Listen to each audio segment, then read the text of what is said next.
it's Ryan with WRX Motorsports, and I figured while we're still kind of doing the moving stuff, which pretty much my house is almost moved, I got still wait 2 weeks before I can actually list my house for sale.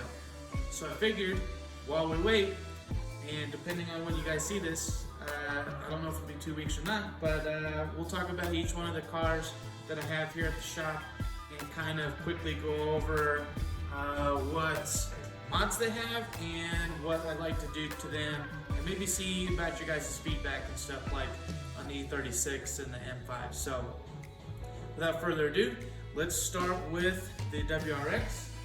And with the WRX, we've got a lot of stuff planned for this. I know that I talked about cutting a lot of stuff out of the car, like kind of teased that a little bit on an Instagram post not that long ago. But let's talk about what the car has right now.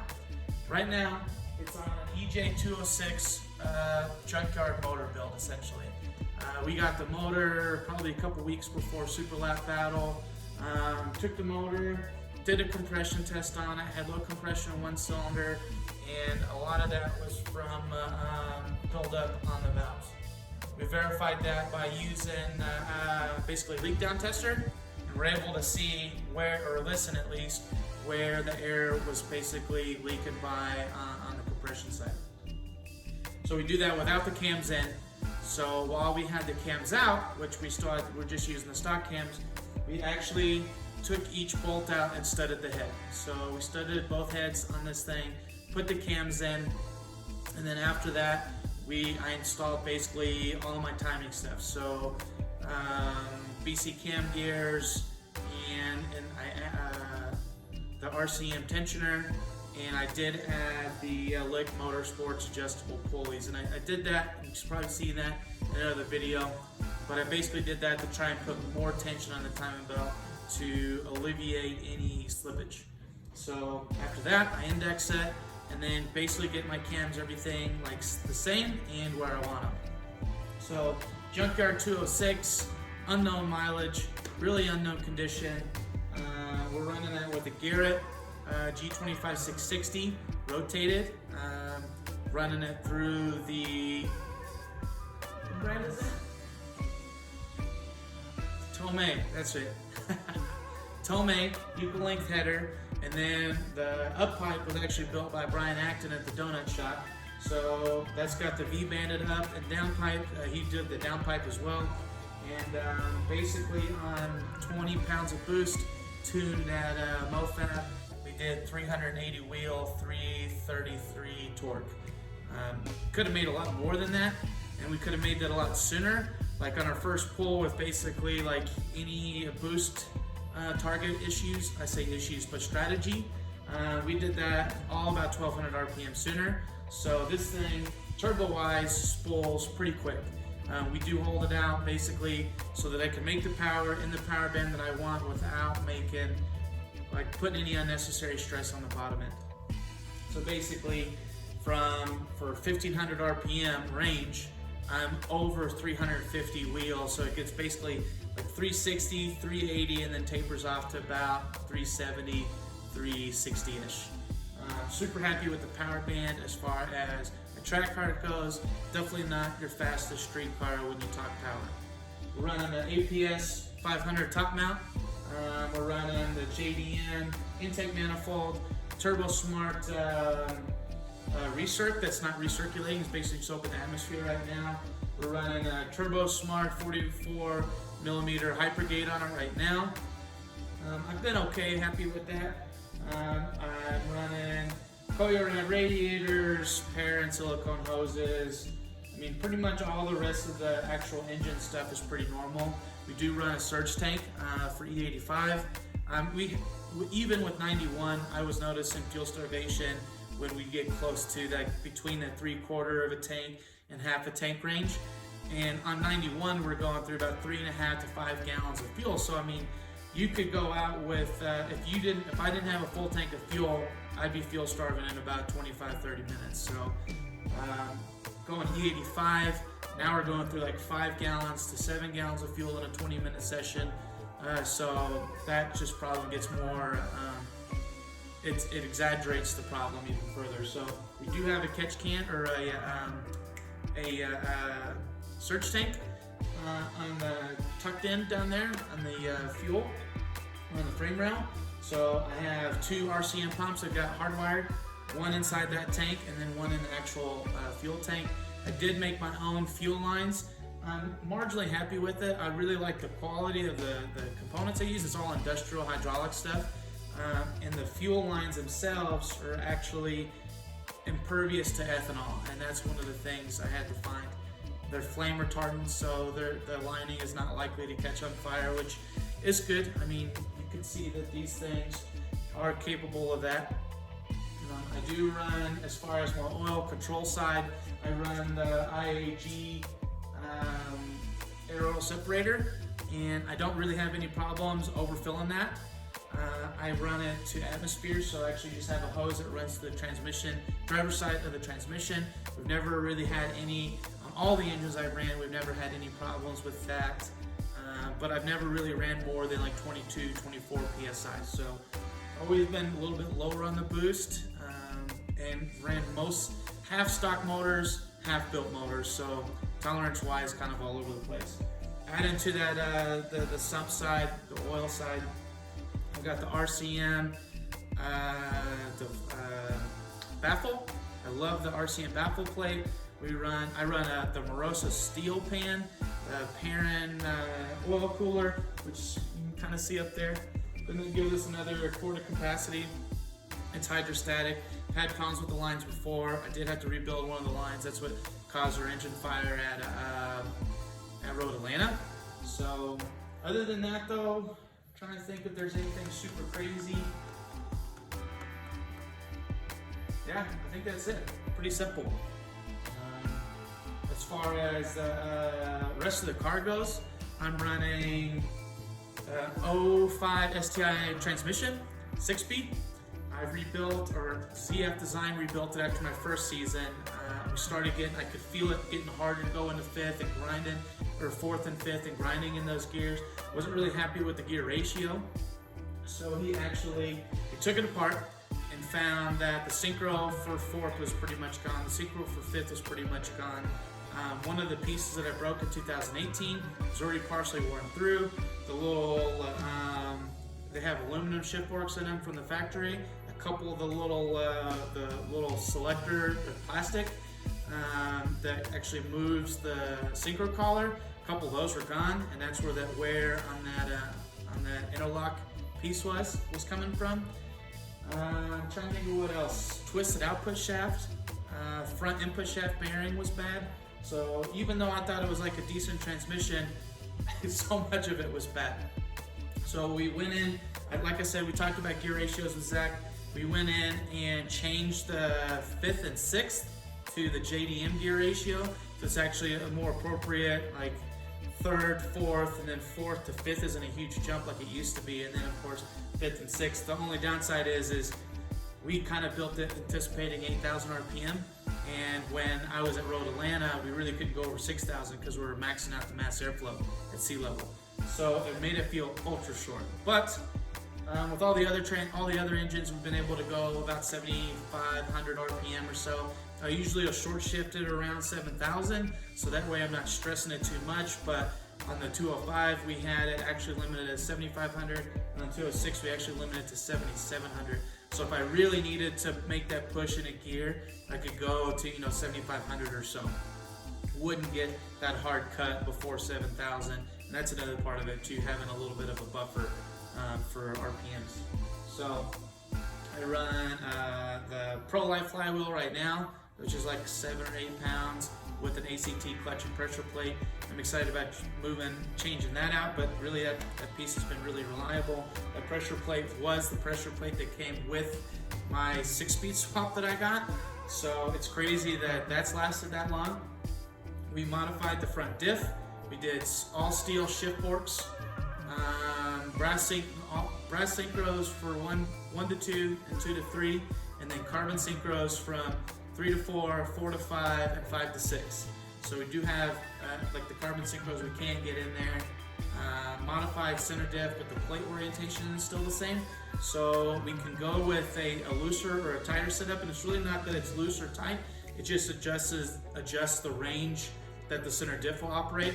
And right now we're like in the factory setting, which is the medium setting. I would like to adjust it to the widest range setting, but that does add a lot of heat. We do have the pump side, but when I make my next mods, which we'll talk about here in a bit, we'll move basically my oil cooler to a trans cooler and use that to actually cool the trans. And then maybe we'll mess with that center diff and run it in its broadest range. And all that really does is that allows the most slippage, all the way up to normal lockup. So if I wanted to basically, when it's making its sweep from basically rear wheel drive, we'll call it, to all wheel drive, you get more rear wheel drive, but that extra slippage adds a lot of heat to the transmission. We already see high transmission temperatures doing time attack with the middle setting, so at least we didn't have to rebuild the clutch packs in that thing. New output shaft, of course, and then we moved the interlocks around, basically switch the reverse with the regular interlock, so that way that thing was wearing on a new component instead of a already worn down component.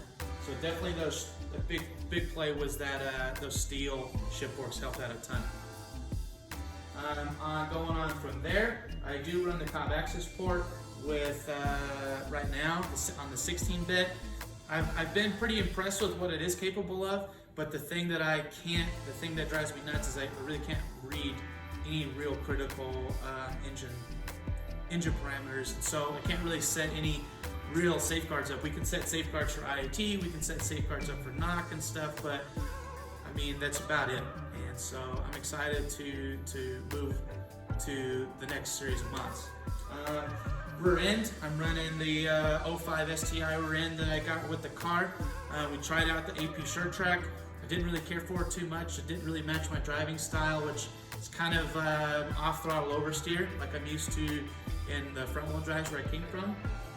So that's kind of been, so we moved from there to basically the STI clutch type that was basically plate oriented to 100% lockup. So it's kind of like basically like a locking one way. It's still a clutch type. I think it's a one way, maybe it's a two way, I don't know. It doesn't really matter that much to me because it's still not as aggressive as say like a Cusco, a Modena, or an OS Gaikin. So it's really been low maintenance. That's been the kind of nice part of it, but I do want to change that up going forward. I already feel like still I get wheel spin. Not as bad as when I was on the torsion style, but definitely feeling some wheel spin right now. Running all stock axles, basically all the way around. Stock 2-piece drive shaft right now, and that's it with the driveline. Brakes, I'm running. I started with Brembos. Tried all kinds of different pads. Ultimately, like the G-locks lasted longer than the other sets of pads, but not much longer, like 30% longer, we'll say.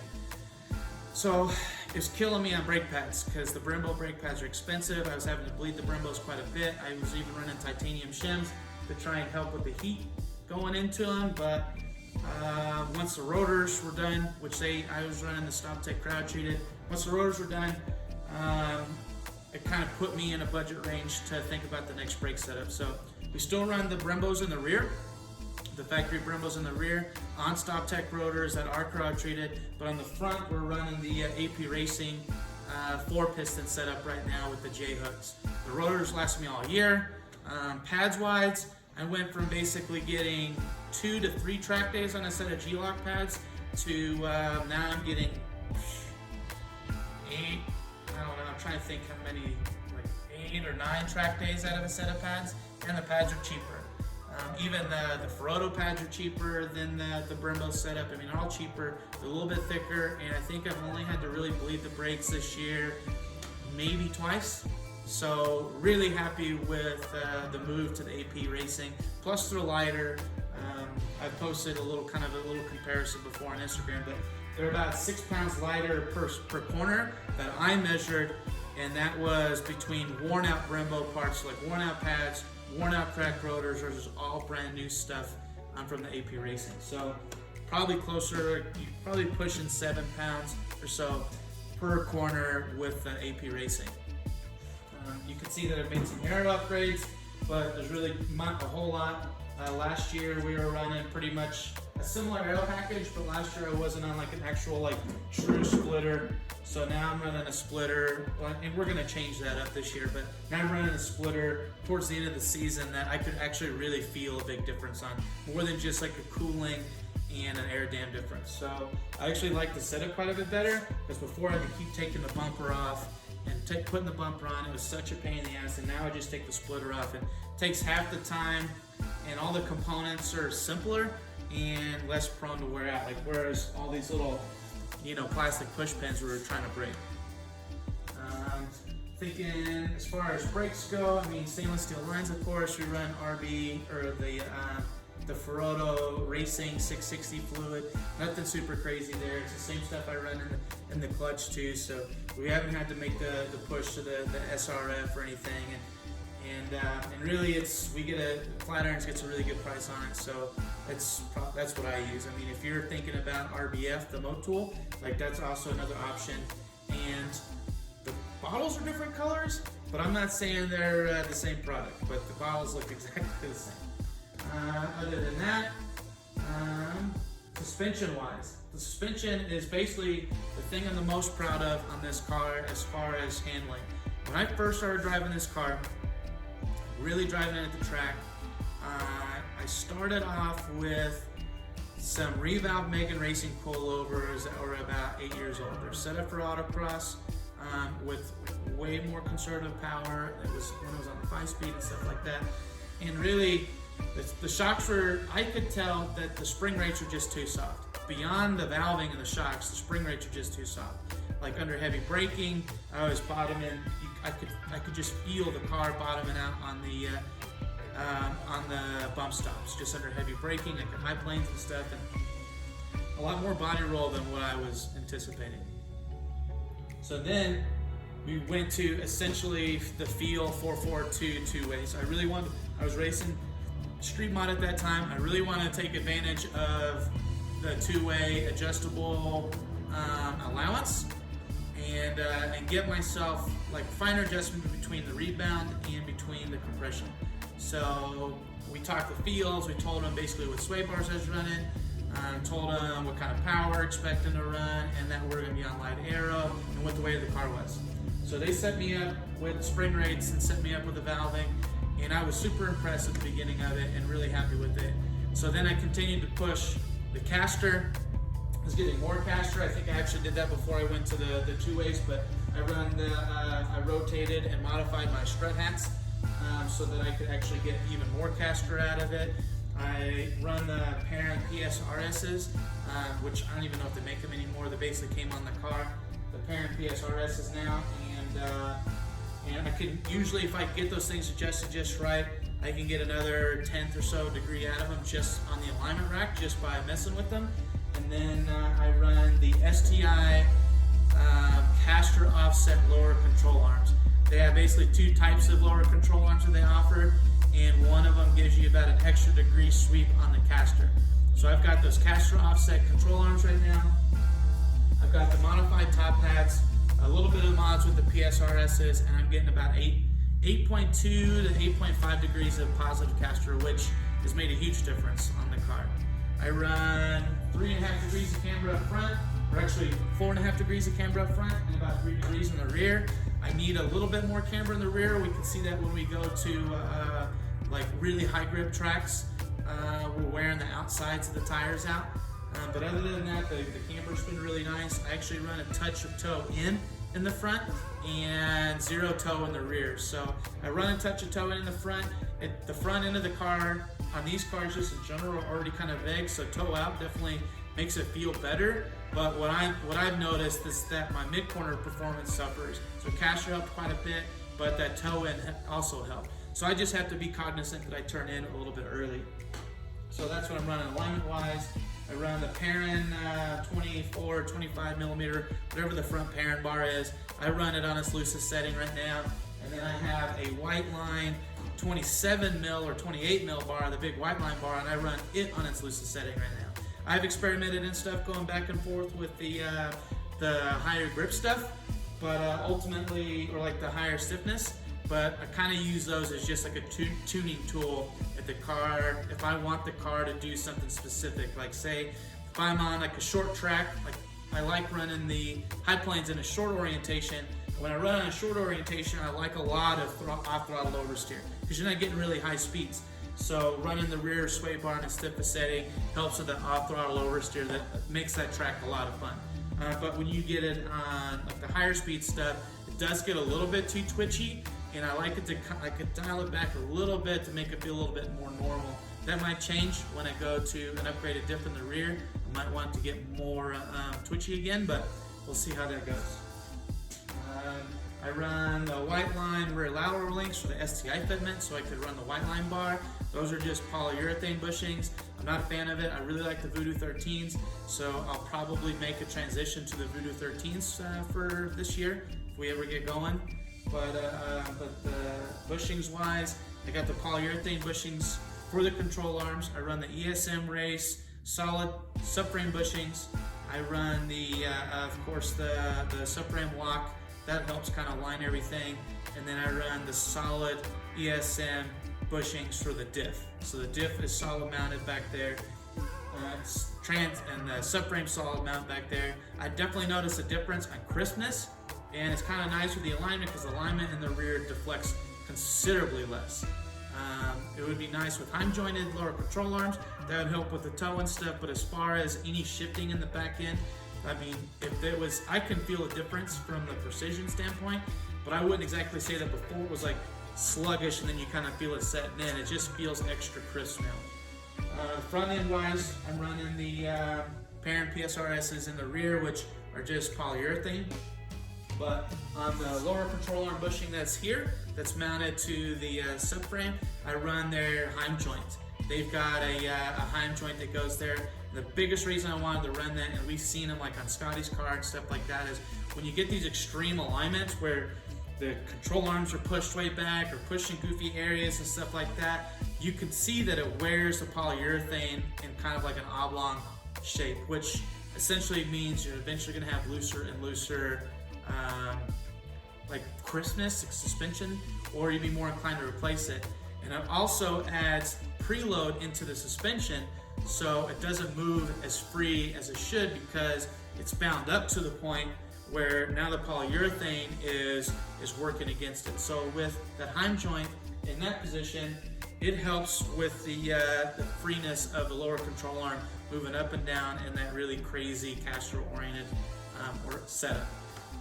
So other than that, I mean, bushing wise is pretty simple. I do run the white line. Oh, I'm about to have a Corona sneeze happen.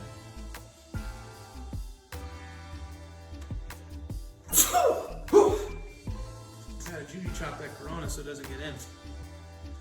I run the right now I run the white line anti-bump steer kit. So that's with the bump steer corrected lower ball joint and the bump steer corrected tie rods.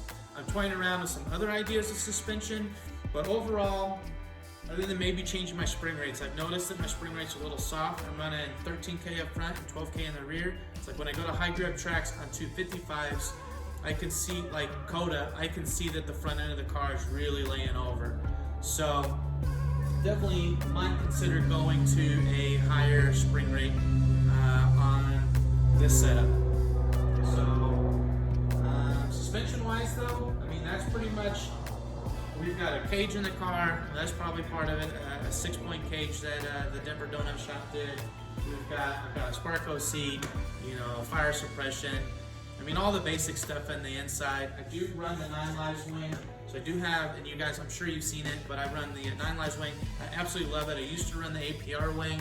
We basically went from APR on one session right to the 9 Lives wing and kind of like a similar downforce AOA. So we did have the GTC a little bit less than the 9 Lives, but we want to see like a direct comparison. And just the drag difference was noticeable. I think we went 5 and 6 miles an hour on both straight stretches at Coda with just swapping the wings. So pretty big difference there. I'm trying to think if there's anything really crazy. I do run cylinder 4 cooling mod from factory, like the Subaru setup, and that basically, because it came with this, I don't know if it makes that much of a difference, but I also don't have any complaints about it. So I still run a heater core. I think I'll always run a heater core. I'm super pro being able to clean my windshield. Like, you travel to these events and you gotta drive in the rain. It sucks when you have a fogged out windshield. You know, I don't want to drive to any event and have to miss sessions or drive slower than I could because of the rain. So I always will have a heater core, and it acts as auxiliary cooling if I'm having an overheat problem or something like that. I do have my radiator all dammed off on the inside. I don't run AC, so I don't have the condenser in there. The worst thing I've got going on up front is the oil cooler, but I really don't have cooling problems really once I started damming the ends up. So once I took the condenser out, you could see really how much space was in there. And even if you have a condenser, that space is still there, but it becomes really obvious when the condenser's out of there. So I do basically run like a little foam strip in the bottom, and then I run foam, like that foam that you use to put like on your exterior AC or something to keep it from freezing or dripping or whatever. I run basically that foam with the 1/2 inch or 3/4 inch, whatever it is, PVC inside of it. Super light, and it's high dense foam, so you can pack it in there, and really no air gets past it other than through the radiator. So I did notice a big difference when I made that jump. Other than that, as far as the car sits right now, that's pretty much it. So, which is a lot. I think I just said, like, how long has it been? Like 70 minutes you guys stood here and listened to this nonsense? But I'll give you guys a quick update on what I want to do. And we'll just call this the situation if, you know, I'm not a millionaire in like 3 days. And realistically though, like, if I'm working with what I have, I've got a new engine. You guys have maybe seen it in the back there. Keith James from Ohio does a bunch of rally stuff, rally cars, rally motors for guys in Canada, Texas hopefully soon, but is it Alabama? Yeah, so he does rally motors for Subarus for those guys and builds a couple cars. He doesn't do a whole lot of them like every year, because he's got like a normal 9-to-5 job, but he does have super high quality, super specific, and he's got tips and techniques and stuff like that. And he offered to build me a motor last year at Mid-Ohio, and so basically my experience has been is that a lot of the stock components hold up, and he's got just the right magical combination of stock stuff plus his techniques that he uses. So we have essentially a 207 block, which I'm not complaining about, with 257 crank, special rods. They're some kind of factory forge rod. I'm not sure what it is, and then actual forged higher compression pistons. I like compression, especially with a low displacement motor. We're only trying to get to 500 horsepower to the wheels, so 500 or so. ARP hardware everywhere.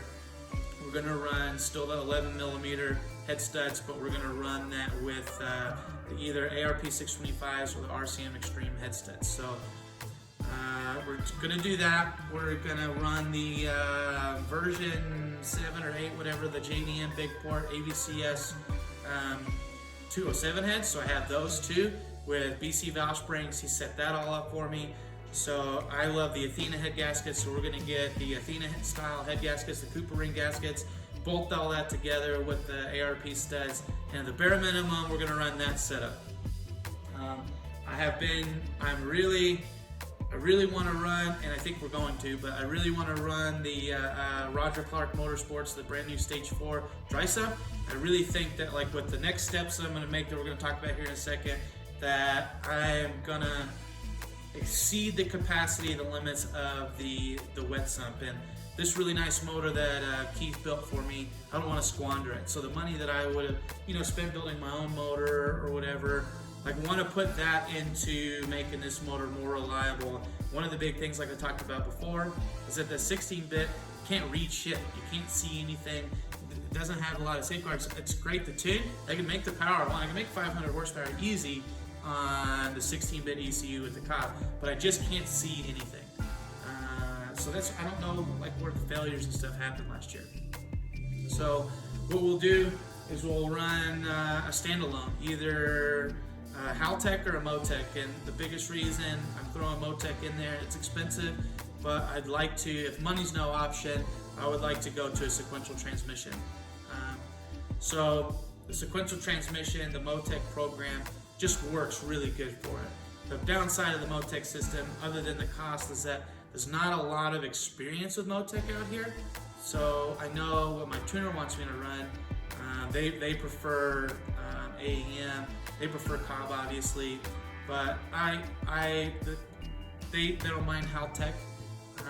Haltech is definitely a more budget friendly. It's a CAN bus ECU, and I've got a lot of friends who work with Haltech who have a lot of really great things to say about them. So like I'm excited. I'm excited about Haltech, but if I can't get Haltech, then we'll go Motec. And I'm not exactly excited about Motec because it's so expensive, but I can appreciate the functionality when it comes to sequentials.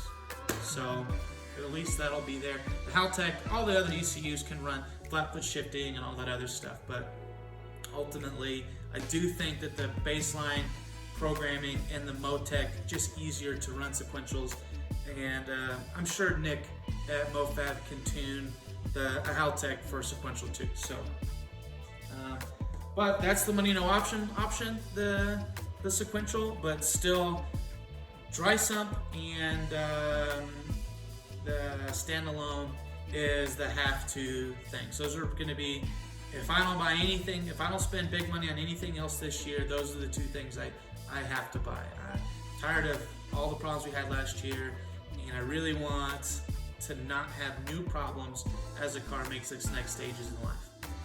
And one of those stages is, Ryan, why do you need all this crazy, why do you need a dry sump? You've gotten so far on a wet sump, and you're absolutely right.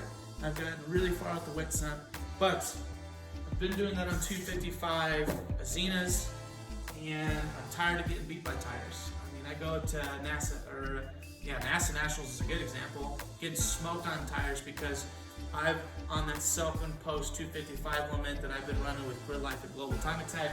I don't know if you can really see it, but maybe you've seen it before, but these are 255s with 4 degrees of camber. Like they don't really fit, they barely fit in this thing. And this is, I don't run unnecessary spacers. These are 9.5 inch wide wheels. Like I try and get as much as I can in here as possible. So I have ABW fender flares. So I've got, I think they're 40 millimeter or 60 millimeter, I think they're 40 millimeter flares.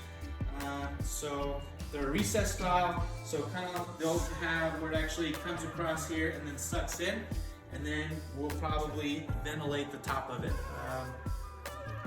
That'll give me room to run 295s.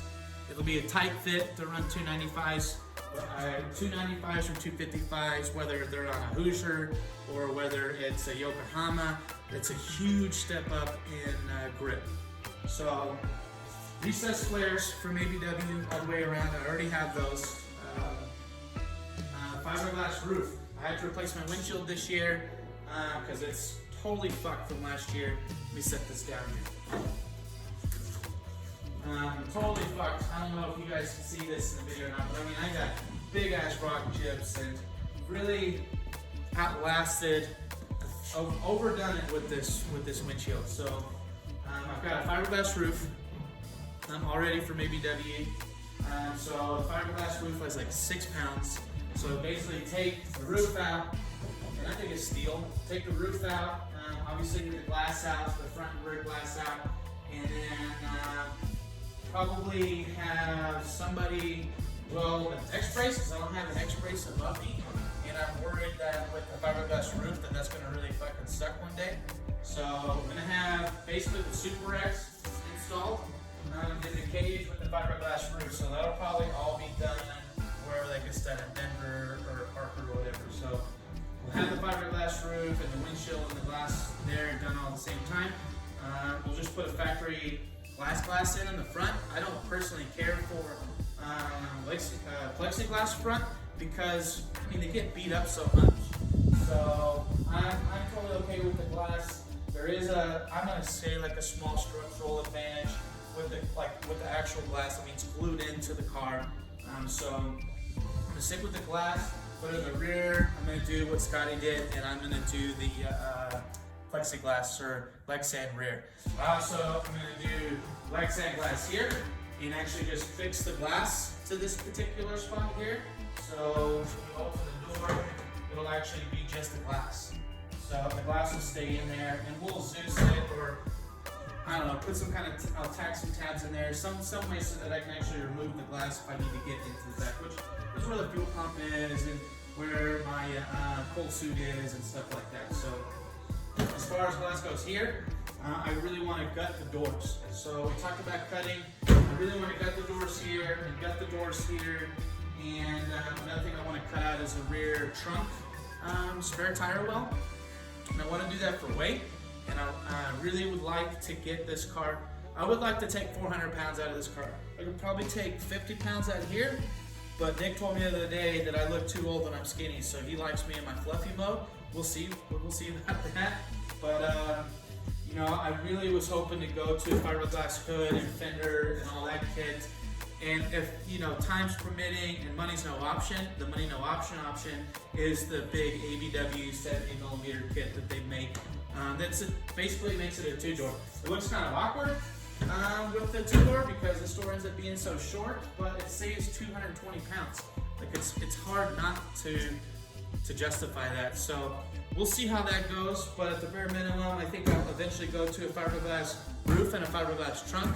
And once I go to a fiberglass trunk, I'll have to chassis mount a wing. And then once I chassis mount the wing, then we're gonna go with a wider wing. Probably still a 9 lives.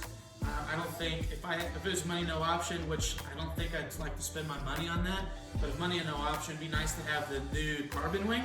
But I mean, that's a lot of money. That's $3,500 bucks. I think that I'd rather have subframes under the car than a big giant carbon wing. When I know that, you know, another 2 inches of wing back there and dual element, which costs $1,700 bucks or versus $4,000, I think would be really beneficial. Even though the carbon, I'm sure, looks really good and it's a deeper cord, that's just, I think, beyond where this car is at right now. So it will be.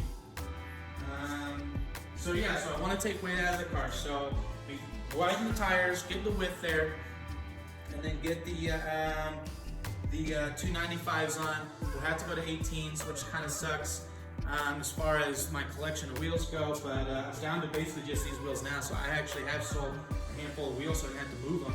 But down to this one set of MT-03s right now, and then we'll go to, I'm looking at the Koenig, I don't know, the really popular Koenigs right now. They do the really sweet deals on. They're 18 by 11s, and they're 19 pounds of wheel. It's really hard to justify. I mean, not justify. It's just a banging deal. The wheels are not that expensive. I can get 2 sets of those wheels for the same price. The wheels that I really want, which would be the NT03RR. I really love that style wheel on this car. It just I don't know. It's a nice balance between like the throwback and like structural and modernism, a modern wheel, I guess.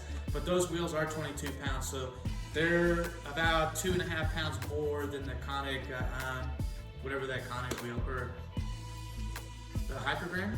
Yeah, I think it's Hypergram. So definitely, so 18 by 11s, the bigger flares, cut the weight out, probably do a different mirror because I've been reading that the mirrors are terrible as far as aerodynamics go. Playing with some stuff to try and keep the buffeting down inside the car with the windows down. Like in the US, all the time attack stuff I do, you have to have the windows down, at least the front 2 windows down. So there's definitely air getting in there. And I'm probably gonna put, at least in my steel trunk for the time being, put a bunch of holes across the back of it, or open the back of the trunk up some so the air that comes in can go out, and try and keep the air down. I really want to ditch this whole setup. I like the top mount as far as street driving goes, but I noticed that the top mount just doesn't hold up to lap after lap after lap, pushing it hard. And the power I'm going to be pushing going to be even tougher on it. So we will go to a front mount. I've been looking at the Plasma Man setup because it's tube and fin. I really love that core a lot. And ditching this somehow, so like if I get a fiberglass hood, which is what I'd like to have, I'll get it without the hood scoop. And if we don't do it without the hood scoop, I'll just get some kind of ventilation or something. I really like the race louvers stuff. So like probably most of the ventilation and stuff that I'll get will be from race louvers. I like what they're doing. I like the information they're putting out there. And that guy came up and talked and jammed with us. Like the owner of race louvers was hanging out with us at Mid-Ohio at NASA. So super cool and super, like, I want to show them that not only do I appreciate the information they're putting out there, but I appreciate them actually coming over to network with us. So in the back 40 out there at Mid-Ohio. The rest of the stuff, I want to get the interior out of it. I'm still going to keep the top half of the dash cover. The biggest reason I want to remove the interior is serviceability.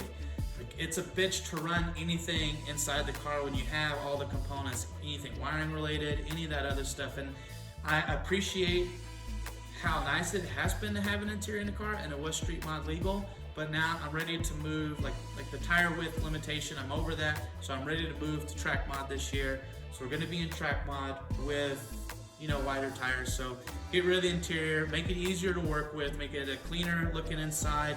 And if I need to add something, it's not a huge pain in the ass to add it, because you're trying to work around the carpet, you're trying to work around all the dumb shit that's inside there, So we'll keep the top half of the dash cover.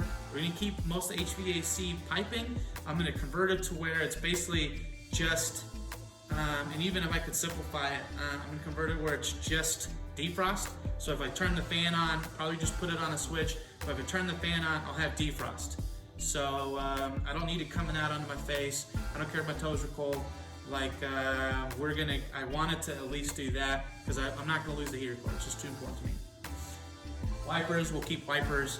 That's another one of those things. We might remove them for events, but I'm not gonna remove the assembly inside there. So we'll still have wipers for rain events, but at least the motor and stuff will be in there. I don't really want to lose a bunch of this cowl stuff, because I've seen where basically the air gets sucked back underneath here.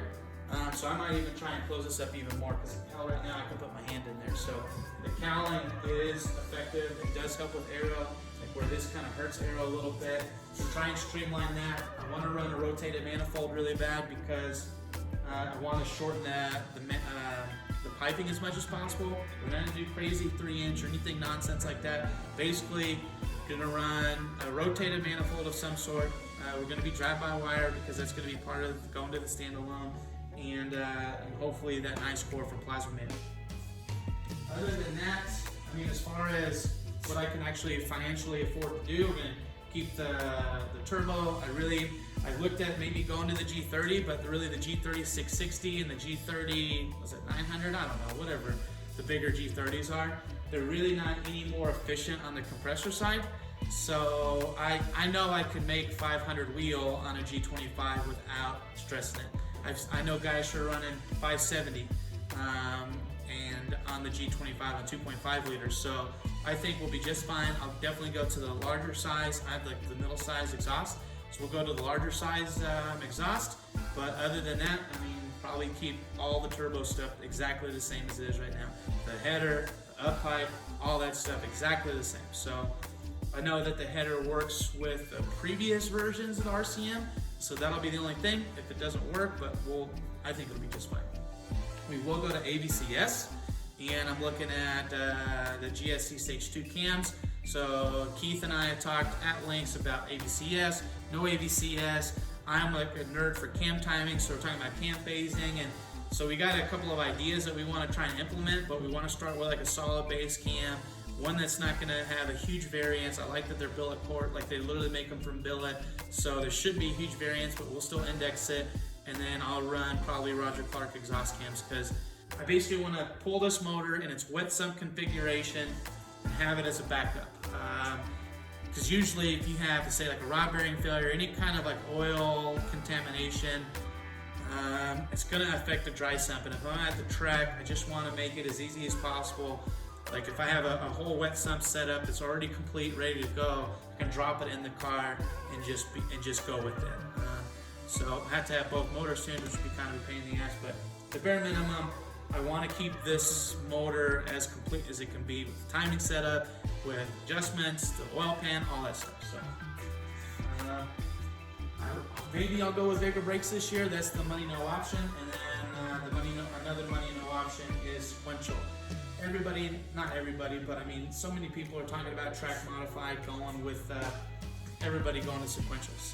So I've been talking with a handful of sequential companies that I met when I was in PRI. So hopefully with all this Corona stuff, they'll still want to partner up and still work with me.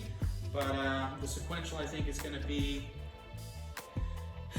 Not only is it going to be a game changer for the track, it's going to change everything, like change the way I drive, change the way I brake, the downshifting, especially with the drive-by-wire. It's another big motivator there.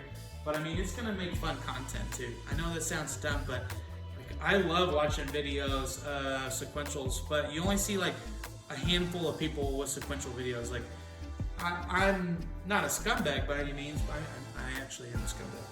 But I mean, I would love to do some street rips on this thing with, take it to places. I like going to car shows. I like going to cruises and meets and stuff, and because the car gets so much love. People really like.